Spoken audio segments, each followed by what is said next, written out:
Hey Cameron, it's Joe at Bespoke Autos. Sorry for making you look at my ugly mug, but wanted to do a little walk around video for you of the Mitsubishi. Presents really, really well.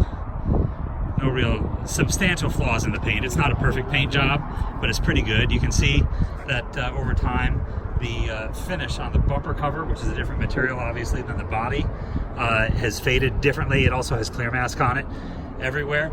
But so there's not a perfect match on there. From a distance you don't see it, but I did want to point it out to you.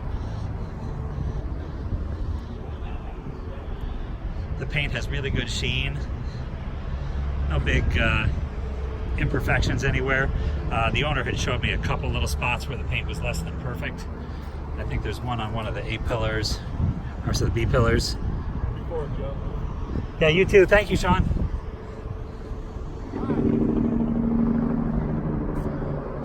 Where that was, but in any case, I think you'd be very, very happy with how it presents.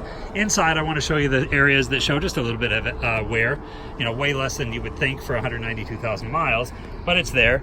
You can see the stitching has come out there at that seam in the seat. It's not torn, I don't think, but the stitching has come out right there. And then the other bad spot, he had the floor mat in here, which of course is well worn, but right beneath where the dead pedal is, not the clutch, but the dead pedal, right where his heel would have rested, there's a wear through the hole in the carpet there. You don't see it when this is down, but it's definitely there. The only other really substantial wear in here I saw as I was pulling the car out, the stitching is just starting to let go a little bit on the leather cover on here. I think this is an aftermarket thing that he added. I'm sure that could be restitched, but less than perfect there. The headliner, let's see if I can get this, looks very, very nice. No concerns there at all. Of course, there's the sunroof. And the back seat, I don't have any concerns. These are some funny pleated shades that he had in the car. I took them off immediately. If you wanted to use them, there's the mounts that are just double-sided sticky tape on the windshield, so those obviously I'll include with the car, but I sure wouldn't use them myself. I'd take those off the windshield right away. The other thing I wanted to point out, you asked about anything that was less than perfect. When you first start the car, you get a warning light here for the coolant level. There's not a problem with the coolant level, and after you drive the car a bit, that light goes off, but there's probably something, a sticky sending unit or something like that. You know, I just want to fully disclose anything that's less than perfect with the car. Paul told me, you know, all these carbon fiber bits he had made.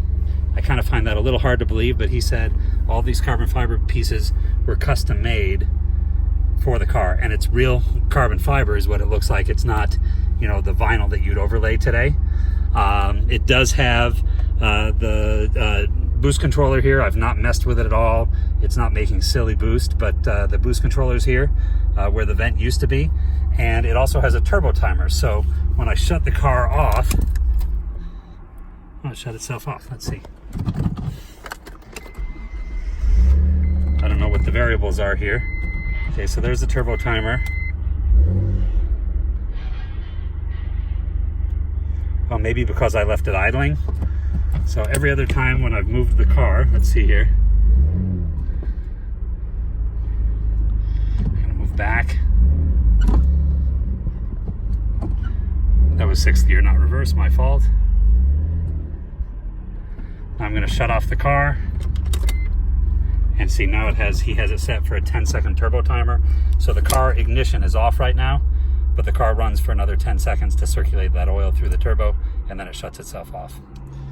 Anyway, I think that's a pretty decent representation of the car. That's a charger that he gave me. I'll include that with the car if you'd like, a battery charger. If you have any other questions, if there's anything else you'd like to see, just let me know. I'd be happy to make another video. Thanks, Cameron. Talk to you soon.